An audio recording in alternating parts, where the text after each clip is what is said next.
Bem-vindos ao canal Neville Goddard Universo Quântico. Se você é novo por aqui, se inscreva no canal e ative o sininho das notificações para não perder nenhum vídeo novo. Antes de começarmos, quero te pedir para deixar seu like, assim o YouTube recomendará esse vídeo a mais pessoas.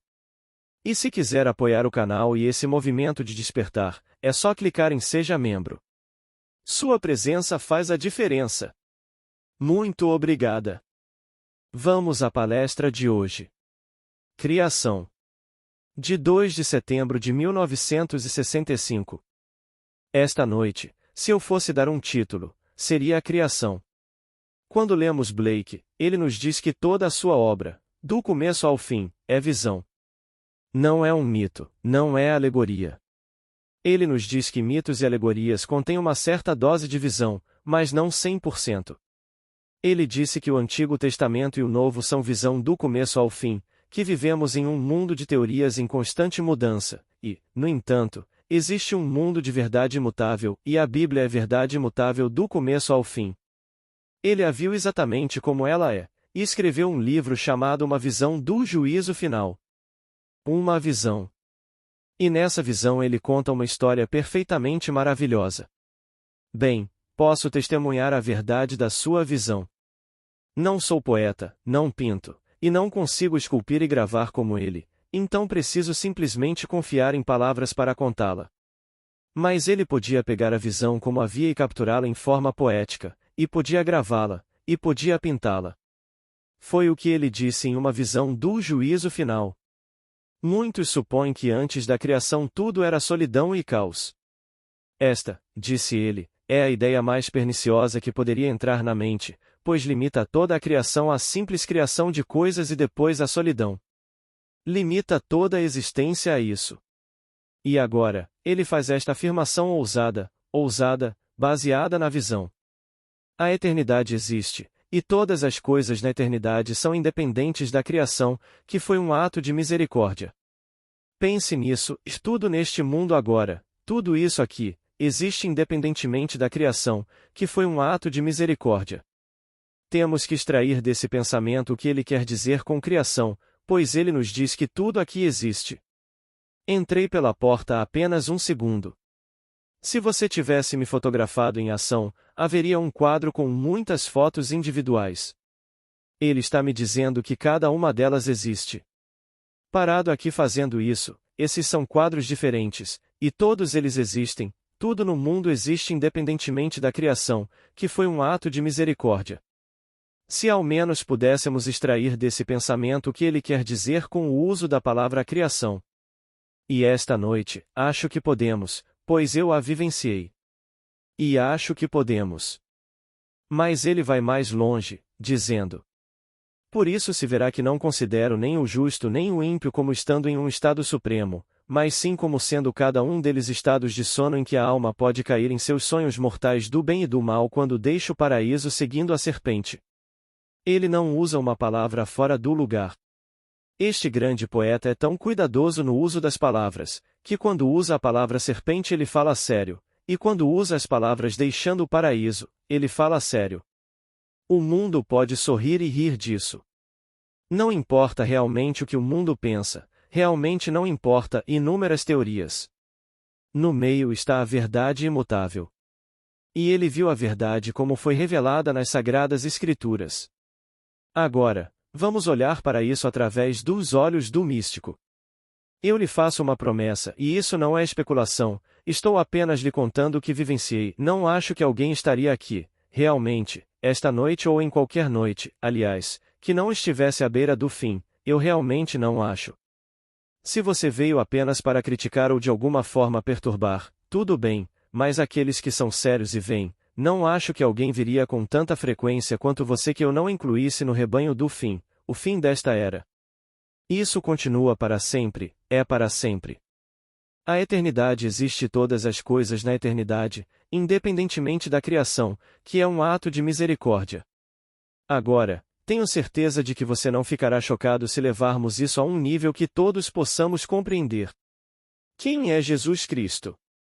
Se Deus, o Criador, não tivesse fecundado você, Jesus Cristo não poderia estar em você. Jesus Cristo é o poder e a sabedoria de Deus. 1 Coríntios 1 versículo 24, a semente de Deus. A alma do homem é o ventre de Deus. E esse ventre de Deus é escolhido individualmente, não coletivamente. Um por um, somos chamados, e um por um, experimentamos o ato criativo de uma fecundação por Deus. E porque o esperma de Deus é Jesus Cristo habita naquele que ele escolheu. Então, nós, que habitamos para sempre, e que continuaríamos para sempre sem redenção, somos redimidos pelo nascimento da criança. Que criança? Ele nos fecundou. Tendo-nos fecundado, temos que gerar seu filho. Portanto, a mulher é salva pelo nascimento do filho. 1 Timóteo 2, 15. Que mulher, minha esposa, minha filha, minha mãe, minha irmã? Não, a alma do homem genérico é a mulher. A alma do homem, não masculina, do homem é a mulher ou o útero de Deus, e Deus seleciona, um por um, e realmente impregna esse útero. Você pode ficar chocado. Se não se lembra da experiência. Eu me lembro. Você se sente como a verdadeira função criativa e sabe que é ela. Nesta plateia, há aqueles que sabem disso. E então, se eu for fecundada por Deus, devo dar à luz seu filho. E assim eu sou a mulher mencionada, sou salva pelo nascimento da criança. Antes disso, sou simplesmente para sempre uma coisa em movimento, pois a eternidade existe, e todas as coisas na eternidade, independentemente da criação, o que foi um ato de misericórdia. Foi um ato misericordioso quando Deus me escolheu, seu ventre, e me amou tanto que me fecundou, e então passei pelas fornalhas da gestação. Então vem o fim. E aqui está a história do fim. É característico das visões do fim que, de alguma forma peculiar, elas sejam formadas a partir das imagens das primeiras coisas, pois aqui a criação antecipa a consumação, e a consumação é simplesmente o cumprimento do começo. Então, quando chego ao fim deste mundo e a criança está prestes a nascer, encontro-me com visões simplesmente desenhadas em termos das primeiras coisas. Quais são as primeiras coisas? Bem, qual foi a primeira coisa? Bem, o Espírito. E é chamado de vento. Vento e Espírito são um só, tanto em grego quanto em hebraico. Encontro a serpente e a serpente falou, e esse é o ato sexual. Você já viu um espermatozoide ao microscópio? Não preciso de um microscópio para vê-los, vejo-os aos milhões. A qualquer momento, quando olho para fora, vejo-os, exatamente como uma serpente. Então, a serpente está presente. A pomba está presente. A criança está presente. Todas essas coisas estão presentes como coisas. Agora, quando você chega ao fim, elas formam uma visão, e você tem essas experiências no fim desta era. Pois a história, isto é, o fim da história deste mundo, chega quando essas visões tomam forma, e você as vê feitas de coisas que vieram desde o princípio. Pois eu sou o princípio e o fim. É a realização do princípio. Então, todos o terão. E eu sei que todos os que estão aqui o terão. Recebi uma carta hoje de alguém que está aqui esta noite, e na carta ele conta uma história. Ele estava em uma sala grande, onde havia muitas pessoas, e ele estava bem no final da fila. Mas era uma situação desorganizada, e ele se perguntava por quê. Ele estava na última fileira. De repente, houve uma ordem perfeita, quase como uma ordem militar, e então a última fileira, onde ele estava, moveu-se para a direita, avançou e ocupou a primeira fileira. Eu estava na plataforma, assim, no púlpito, e estava contando a eles uma história que era uma parábola, e contei nessa história sobre um ser enorme, gigante, que estava prestes a devorar outro ser, e o ser que estava prestes a ser devorado teve compaixão do devorador. Então ele disse: Eu entendi perfeitamente quando ouvi. Não consigo trazer de volta hoje o entendimento disso, mas quando ouvi na minha visão, entendi perfeitamente. A parábola que você contou. Mas agora, enquanto escrevo a história, ela não retorna com entendimento. Mas eu lhe direi que havia uma palavra empregada em tudo isso que eu não entendo, e a palavra era vômito, simplesmente vômito. Bem, aqui no segundo capítulo do livro de Jonas. E o Senhor disse ao peixe: vomite-o, versículo 10. Aqui está o ventre de Deus absorvendo o esperma de Deus. E se há um sintoma de gravidez neste mundo, é o enjoo matinal do vômito. O vômito se apodera de alguém e ele vomita e vomita. O símbolo da gravidez. Posso dizer a ele esta noite, aquela história que você me ouviu contar em parábola, quando você veio de trás, pois os últimos serão os primeiros e os primeiros serão os últimos. Lucas 13, 30, reorganize todo o cenário e você vem para a frente. E agora você está grávida, quer saiba disso ou não. E este aqui é um homem neste mundo, um pai de filhos. Então, deixe-me dizer-lhe, e isso é completamente diferente do que o mundo inteiro fala, mas é eternamente verdadeiro. Todos neste mundo são parte da estrutura do universo, para todo o sempre. Você sempre foi parte dele. Então, quando alguém nos diz que antes da criação tudo era solidão e vazio, essa é uma ideia perniciosa que entra na mente. A eternidade existe, e todas as coisas na eternidade, independentemente da criação, que foi um ato de misericórdia. Se Deus não me amasse tanto a ponto de me engravidar, eu permaneceria para sempre parte da estrutura do universo, movido para cá e para lá. Então ele disse: por isso, veja, eu não considero nem o justo nem o ímpio como estando em um estado supremo, mas simplesmente como estando em estados de sono em que a alma pode cair em seus sonhos mortais de bem e mal quando deixa o paraíso seguindo a serpente. Agora, a palavra que traduzimos como Deus em hebraico, Yod Revalhe, o verbo em seu significado antigo, sim, nós o traduzimos como ser, qualquer forma do verbo ser, eu sou, nós o traduzimos dessa forma, existir, o autoexistente, mas seu significado primitivo era cair ou fazer cair, tanto aquilo que caiu quanto aquilo que causou a queda. Agora ouça estas palavras. Saí do meu pai e vim ao mundo, outra vez deixo o mundo e vou para o Pai. João 16, 28. Pense em um ato criativo. Meu poder criativo é parte de mim agora. Se eu pudesse dotá-lo de fala, após o ato criativo ele diria: saí do meu pai e vim ao mundo, outra vez deixo o mundo e volto para o meu pai. Deixei meu pai e, portanto, ao partir, morri. O mistério da vida através da morte. Se a semente, caindo na terra, não morrer, fica ela só, se, caindo na terra, morrer, produz muito. João 12, 24. Portanto, a semente está no Pai, a semente é chamada Jesus Cristo. Ele te escolhe. E esse é o seu segredo. Porque ele te escolhe em um momento específico para te engravidar permanece o seu segredo. Pode ser chocante que Deus seja o grande Pai do mundo, mas Deus é. Ele nos chama um por um, e a alma do homem que anima o mundo é chamada, e é o seu ventre. Naquele momento em que estamos maduros e alcançamos a maturidade espiritual, eu diria, a maturidade espiritual, Deus nos impregna consigo mesmo. A semente de Deus é Jesus Cristo. Portanto, Jesus Cristo não poderia estar dentro de mim a menos que Deus me impregnasse. Então minha alma é o seu ventre. E quando eu revelo a história, eu sou o revelador. Aquele que me salvou, que me redimiu, é o Filho.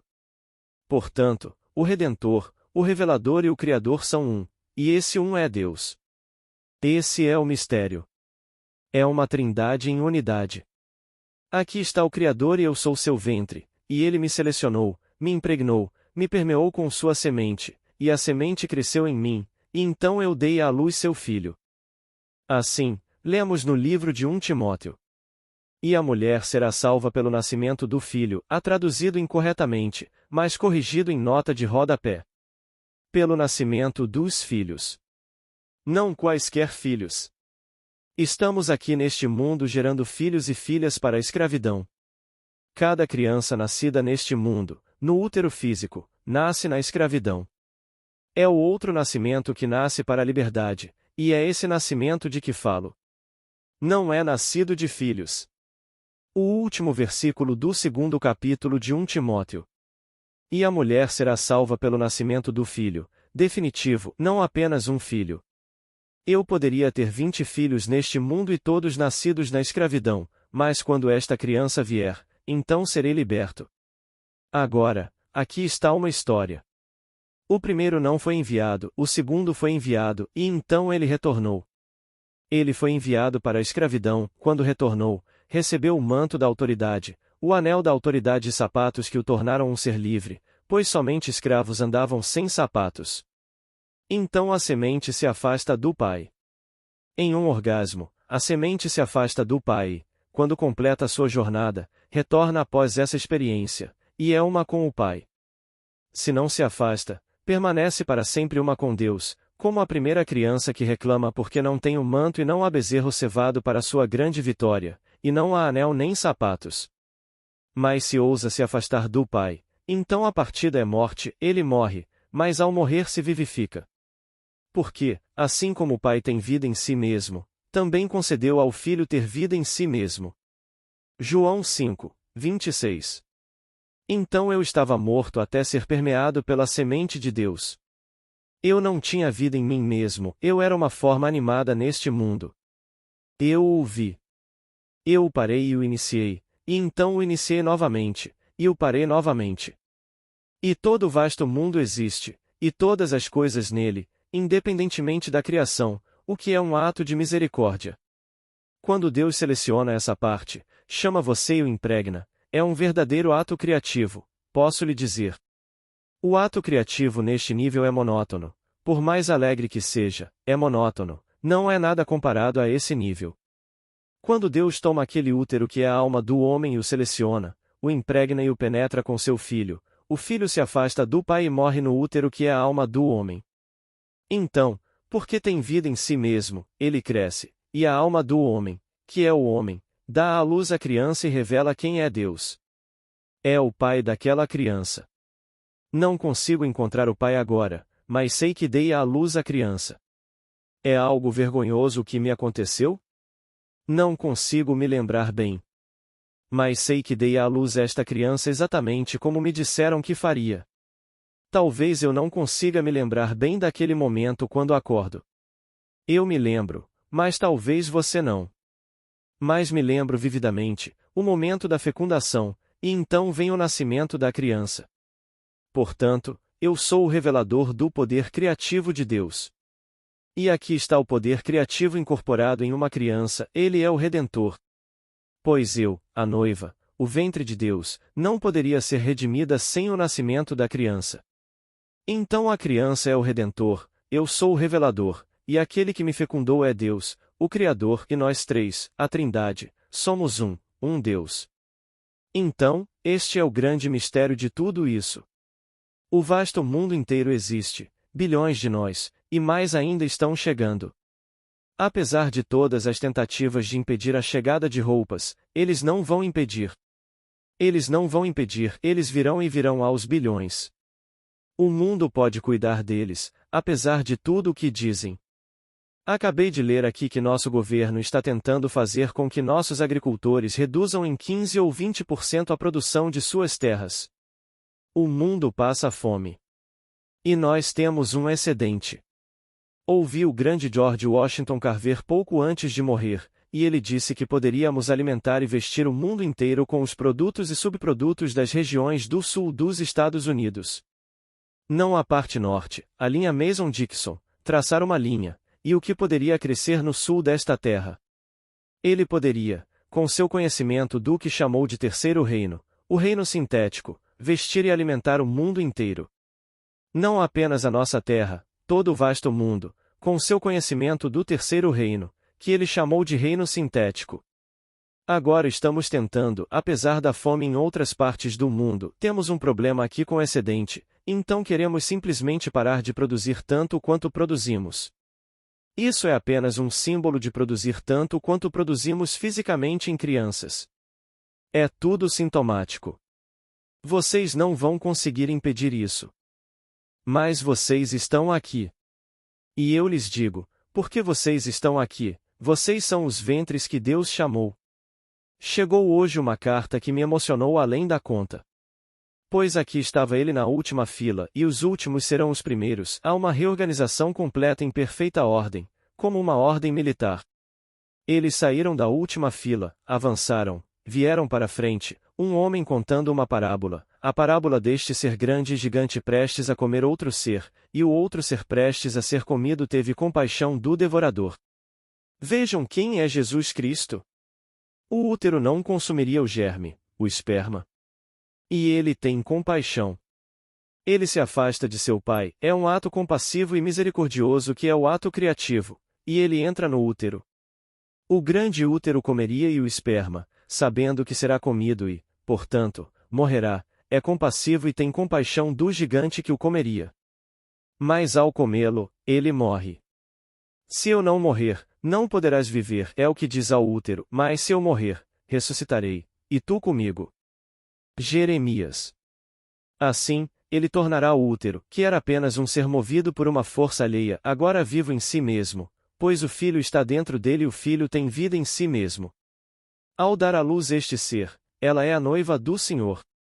Então, isto é a criação. A criação é um ato de misericórdia.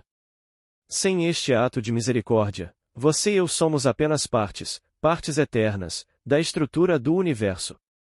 Você entra em um lugar e o vê animado, e então você, porque tem vida em si mesmo, interrompe essa atividade em você e tudo cessa. Então, onde ele está? E Blake faz esta declaração maravilhosa, ele a chama de esculpida, como você a chamaria de mármore ou madeira, ele disse. Todas as coisas que acontecem na Terra são vistas nestes salões esculpidos de luz. Cada afinidade de pais, casamentos, amizades, tudo está lá em seus inúmeros relacionamentos.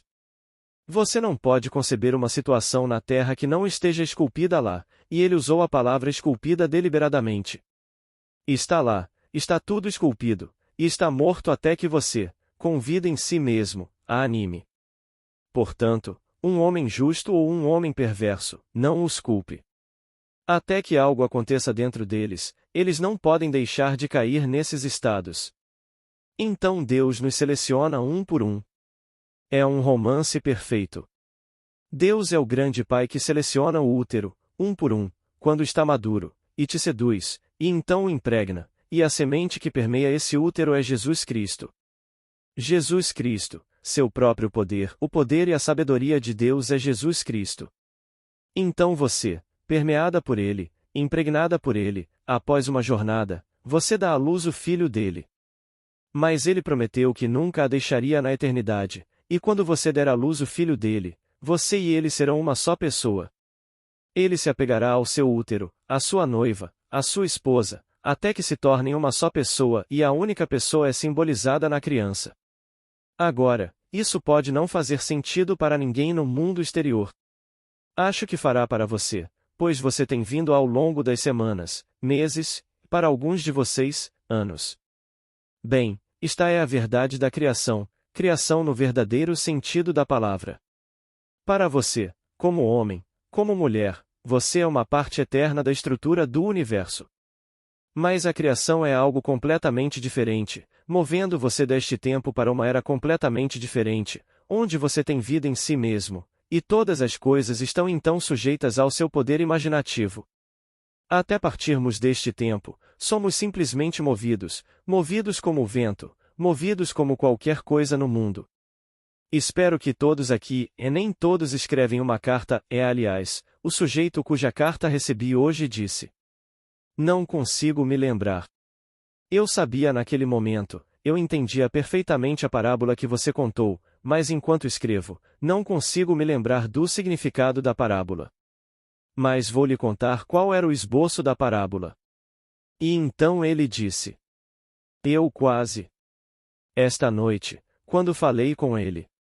Quase não escrevi a palavra vômito porque me pareceu irrelevante. E essa foi a deixa. A própria palavra que ele hesitou em escrever em sua carta foi a deixa, o jorro de verdade daquela parábola. Pois ela se apresentou e ali estava aquele ser enorme, consumindo outro ser e o ser consumido teve compaixão do consumidor. Então, disse ele, havia vômito associado a isso. E essa foi a deixa para a impregnação, pois esses enjoos matinais acompanham todas as impregnações.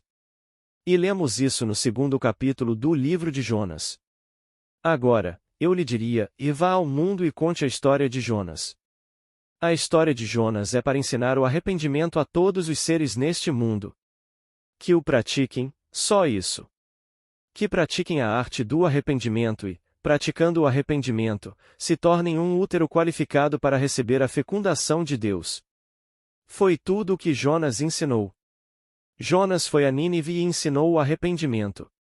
O que é o arrependimento senão uma mudança radical de atitude? Então, se algo acontece em seu mundo e você não gosta, mude-o radicalmente, apesar dos fatos da vida. E ensine todo o vasto mundo a mudar suas atitudes em relação à vida e a conformá-la a um estado ideal, a um estado maravilhoso. Então, você ensina isso agora, porque está fecundado, e tendo sido fecundado, eu diria que você deve isso ao mundo. Então, ensine a todos como se tornar, se quiserem ficar mais ricos, como se tornar mais ricos, se quiserem ter mais das coisas desta vida, como ter mais das coisas desta vida, como ser feliz no casamento, como ser feliz no casamento. Você ensina isso, e essa é a arte do arrependimento. Pois você vivenciou a história de Jonas. Pois esta é a grande história. É chamado de baleia pelo mundo, não é chamado de baleia na Bíblia, é simplesmente uma coisa enorme, enorme. Um útero para um espermatozoide não pareceria algo monstruoso? Compare um pequeno espermatozoide com o útero em que ele entra, e não seria, em comparação, a coisa mais monstruosa. Mas ele viu aquela coisa enorme, gigante, prestes a devorar outro ser, ele disse, essas foram suas palavras, e a coisa prestes a ser devorada teve compaixão do devorador. Jesus Cristo não é o compassivo? Ele se sacrificou ao deixar seu Pai. Saí do meu Pai e vim ao mundo, novamente deixo o mundo e volto para meu Pai. Depois que a obra estiver concluída. João 16, 28. Mas se você pensar em Jesus Cristo como um homem surgindo do nada, tão grande quanto você, perderá completamente esse drama. Não tem nada a ver com isso. Não tem nada a ver com nenhum homem que viveu há 2000 anos. Tem tudo a ver com o ato da criação, que é um ato de misericórdia. Então a eternidade existe, e todas as coisas na eternidade, independentemente da criação que foi um ato de misericórdia.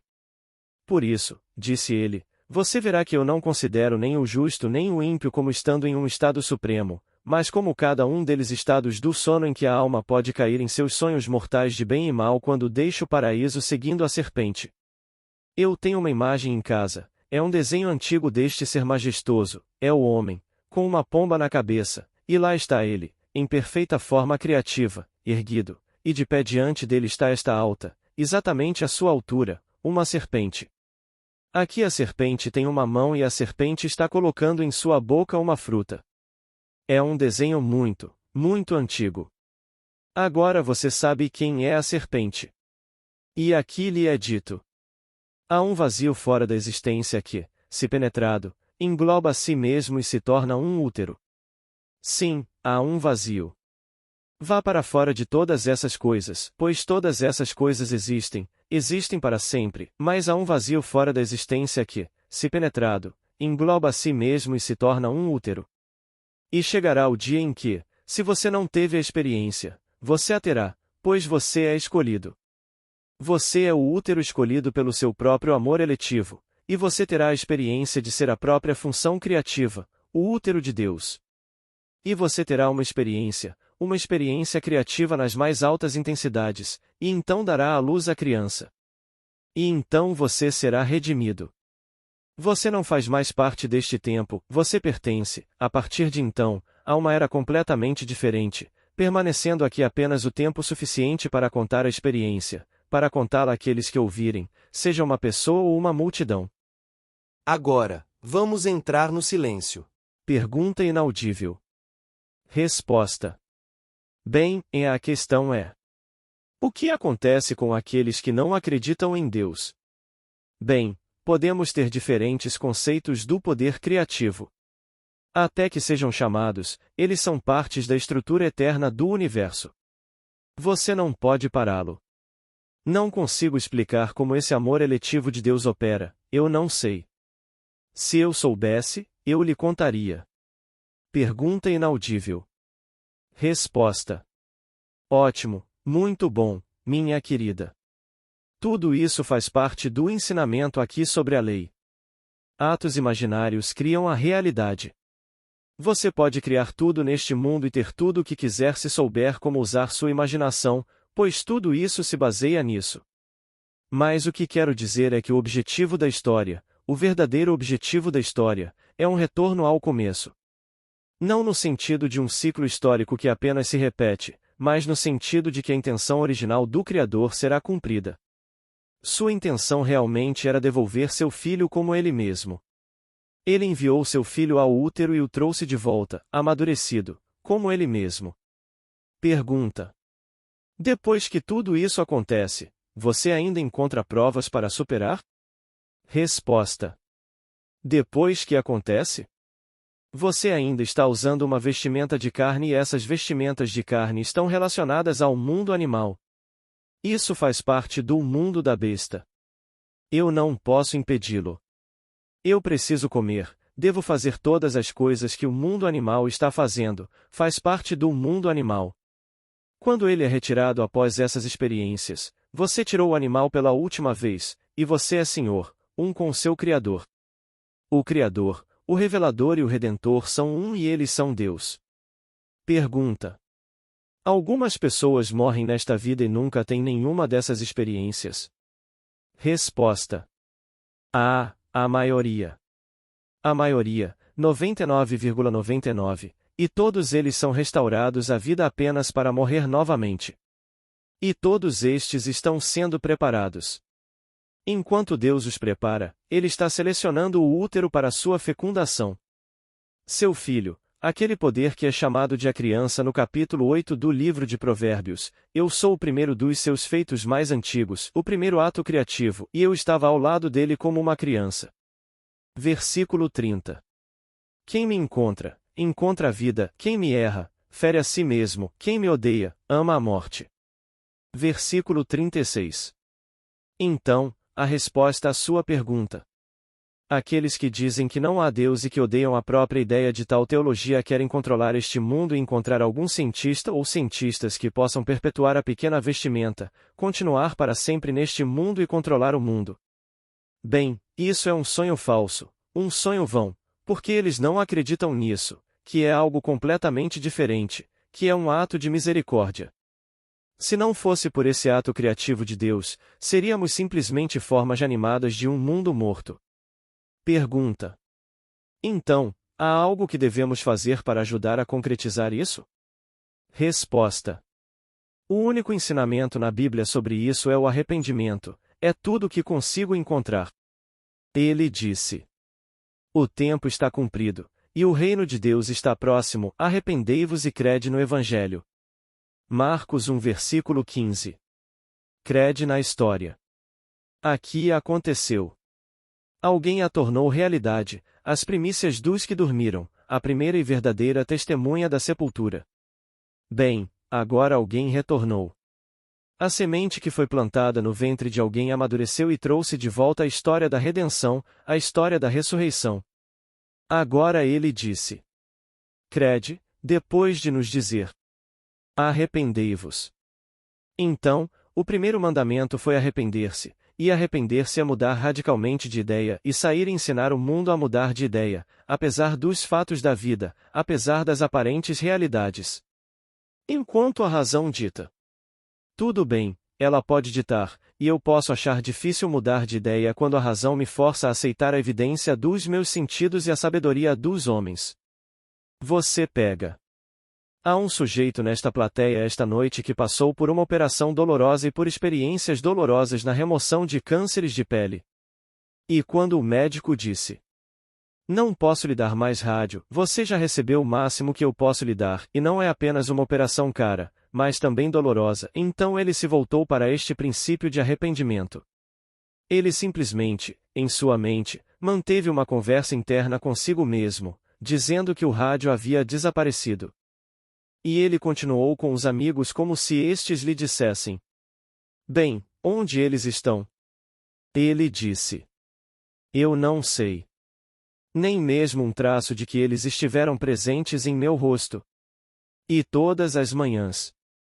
Este homem tem uma barba muito espessa e tinha que se barbear todos os dias, e então, fazendo a barba, ele não conseguia negar a presença deles.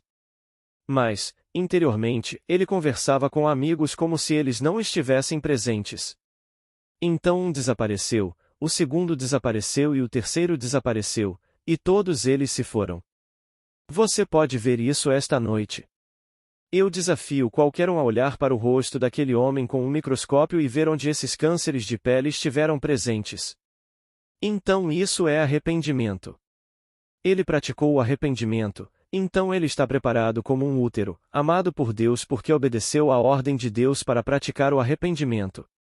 Ele ficará fecundado, se ainda não o foi.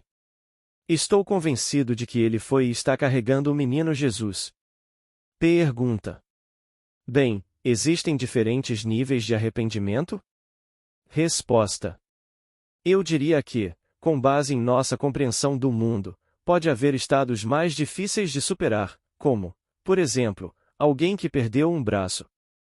Dizer: Bem, como posso me arrepender no sentido de recolocar um braço? Isso seria mais difícil e impossível do que algo que poderia acontecer, como um câncer desaparecendo sem qualquer outro tratamento cirúrgico.